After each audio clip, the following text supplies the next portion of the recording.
We are now going to talk about convection from a hot body.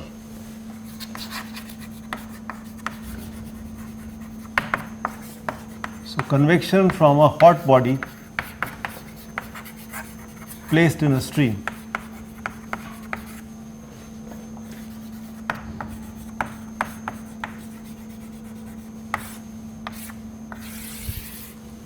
So, let me set this up for you. Imagine that there is a body at a high temperature. So, this is a section of a wing, an airfoil, and let us say the temperature is Tw. It is going to have a boundary layer and generate a wake. Suppose there is the flow, the speed is u, and the temperature of the free stream is Tf, and let me put an axis here, the x axis and the y axis. I can actually talk about a profile at any of these locations. So, if I talk about any of this location normal to the surface of the body, then on this I can plot the velocity profile as well as the temperature profile. So, let me show that to you. So, if I first plot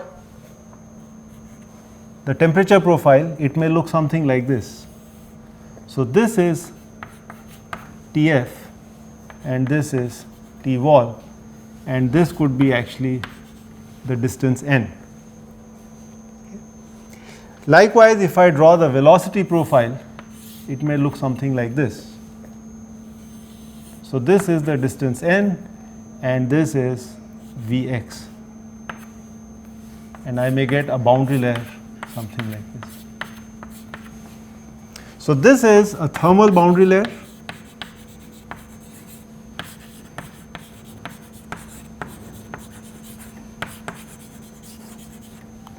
And this, of course, we already know is the velocity boundary layer.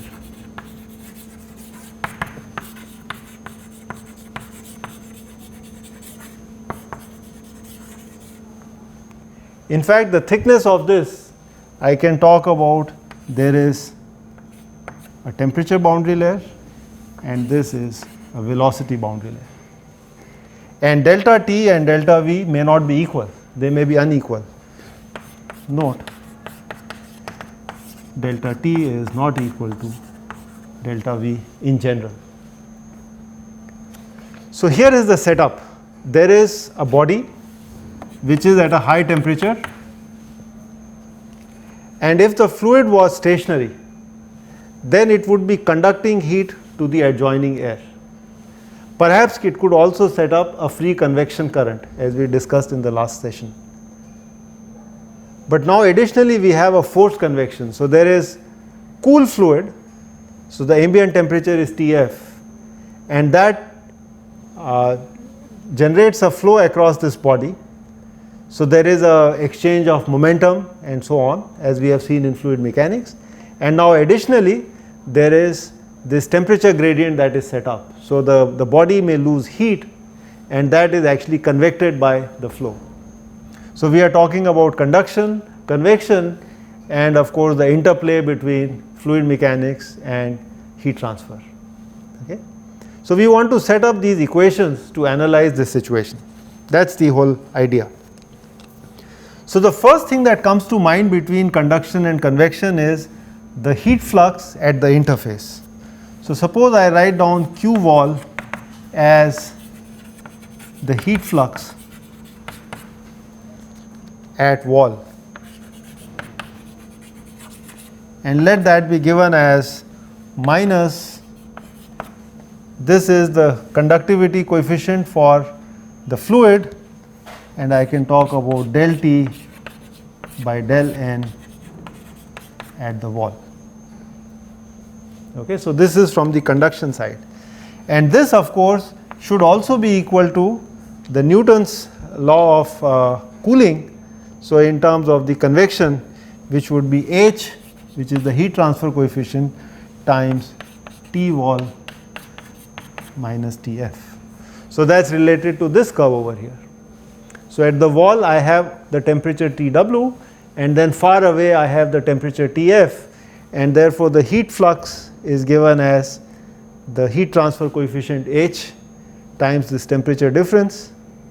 Of course, you could have a situation where Tw is either specified and a constant value, or it could be a situation where Tw also changes with time, and likewise.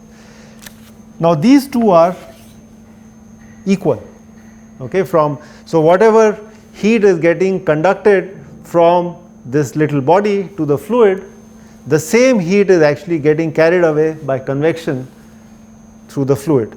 So these two are identical, and let me call this as equation 1 and this as equation 2, and if I equate them, so from 1 and 2 I am able to write that H is given as minus Kf times del T by del N at the wall divided by Tw minus Tf. Okay, so this is the estimate of the heat transfer coefficient. I would like to now non-dimensionalize this. So use non-dimensional variables. We introduced them just a while ago.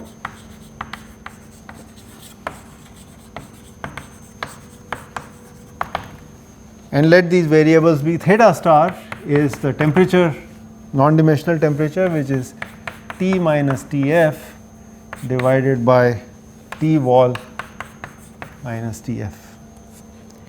And I am going to use n star as the non-dimensional distance along the wall, along the normal to the wall. So that's given by n divided by, let's say, L, and therefore del T by del N at wall can be written as Tw minus Tf by L del theta star by del N star at the wall.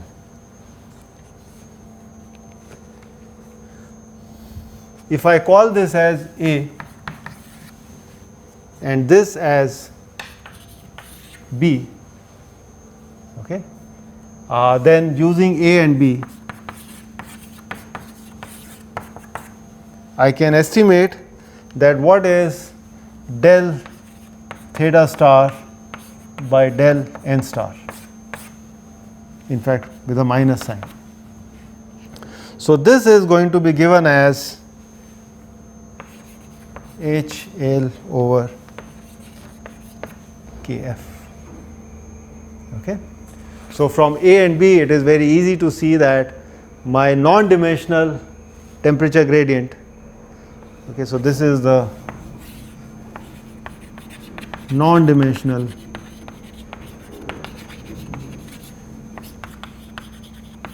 temperature gradient is given as HL by Kf. And this, as you know, is related to the heat conduction or the heat flux related to the loss from the hot body to the fluid. So in other words, this quantity here is a non-dimensional number which is related to the heat flux, and this we are going to call as the Nusselt number. So we are going to define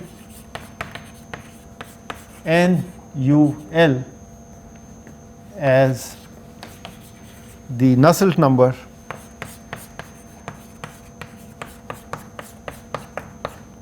and that's given as NUL equal to HL by Kf. Please note that I am always writing Kf. Okay? Kf refers to the conductivity of the fluid, not the solid. So we are not talking about the conduction inside the hot body. It is the conduction inside the fluid which is sticking to the surface of the solid. All right. Before we go any further, I would like to emphasize that if I am interested in talking about heat transfer from a solid, what is the heat flux, then actually it suffices to study the Nusselt number. It is a non-dimensional number. So, just like we talk about Reynolds number, we talk about the Biot number, now we can talk about the Nusselt number, which simply tells us what is the level of heat transfer from a certain body. So, let us write down the flow equations now. So, flow equations plus the energy equations.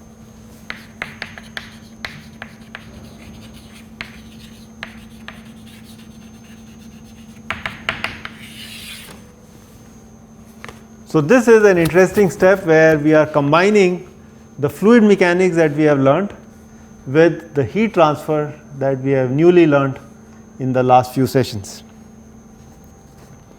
So, we are going to assume that we have a steady flow. We can of course do an unsteady flow also, but that would complicate things.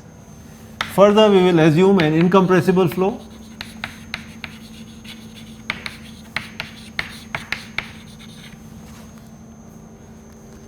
And in 2D with something called the Boussinesq approximation.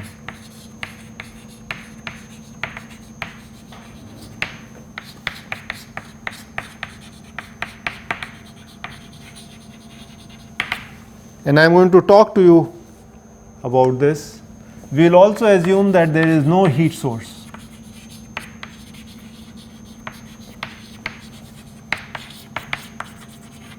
There could be a body which is at an elevated temperature, but there are no heat sources other than that in the flow. Okay, so what are the equations for that? So, first of all, I want to say something about what is the Boussinesq approximation.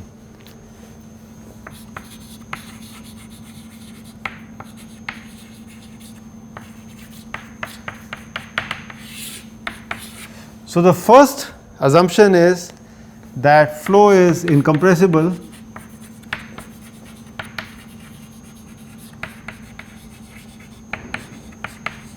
and rho is a function of T only.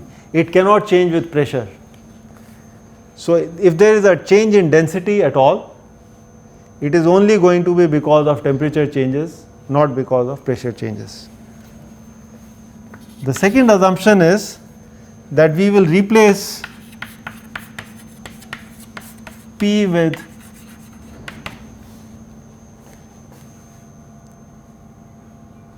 something called P is P plus rho f gy.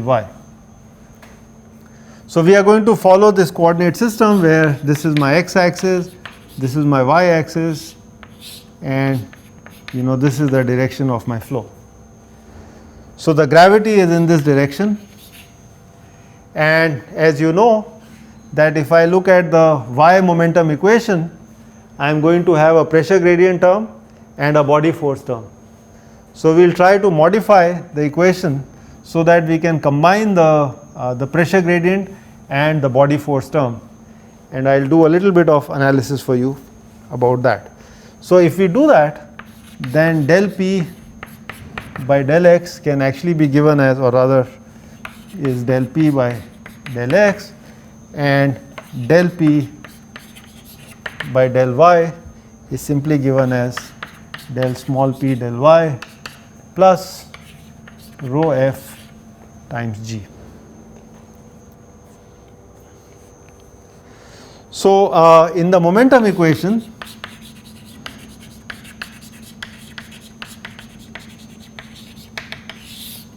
I am going to have a term something like minus del p del y minus rho g. So, if I take the pressure gradient in the momentum equation to the right hand side, and already there is a force which is minus rho g, so I would get this term, and this I could write as minus del p del y plus rho f minus rho times g. Okay. So, I am just substituting for del p del y as del p del y and then this term rho f g. Further, I can write that rho is given as rho f plus del rho by del t, because rho can only change with temperature, but of course at a constant pressure, times T minus Tf. Okay. And therefore, if I do that, then my rho f minus rho g term actually can be written as beta times T minus Tf rho f g, where beta is given as minus 1 by rho del rho by del t at constant pressure, and this is the coefficient of thermal expansion.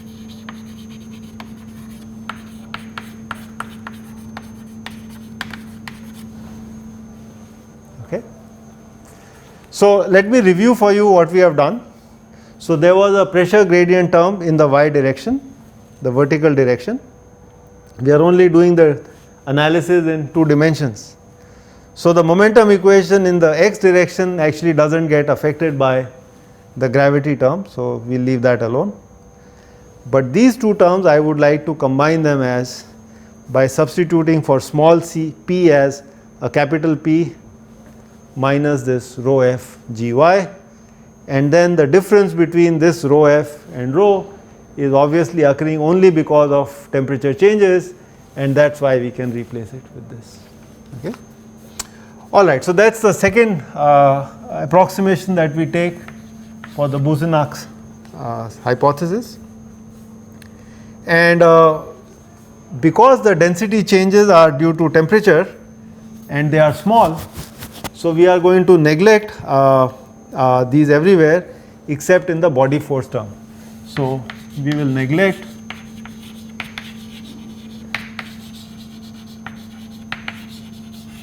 the density changes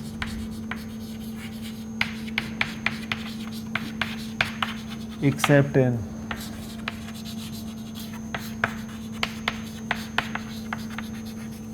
body force terms. With these 3 approximations, we can now write down our flow equations. So, let us first write down the continuity equation. Okay. No change to that. So, it is a steady flow del Vx del x plus del Vy equal to 0. We have seen this so many times.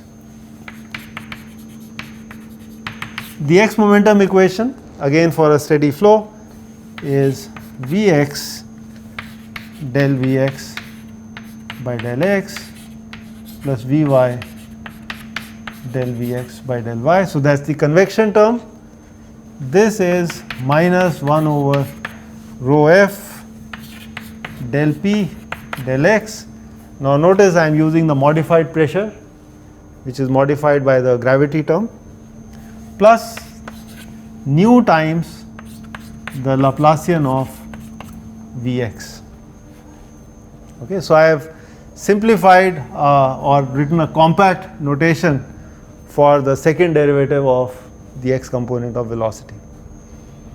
Okay, let us look at now the y momentum equation, and that is going to be given as Vx del Vy by del x plus Vy del Vy by del y. So, that is the convection term, and this is going to be 1 minus rho f del p del y, the capital P, plus now the buoyancy term, which is g times beta times T minus Tf, and then of course the diffusion term, which is nu Laplacian of Vy. Okay. So let me now point out what is the difference between the fluid mechanics that we had done a few sessions ago versus the new term. So this here is actually the new term,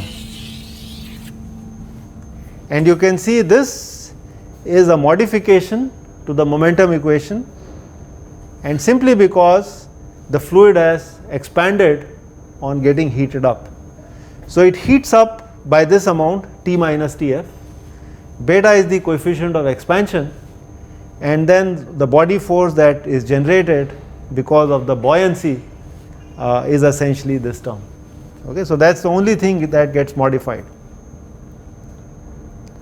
All right. Notice that this actually is going to lead to free convection.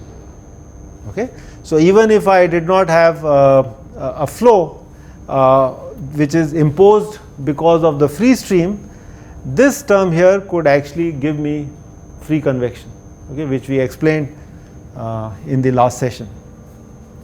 And now I am going to write down the energy equation. So let me do that.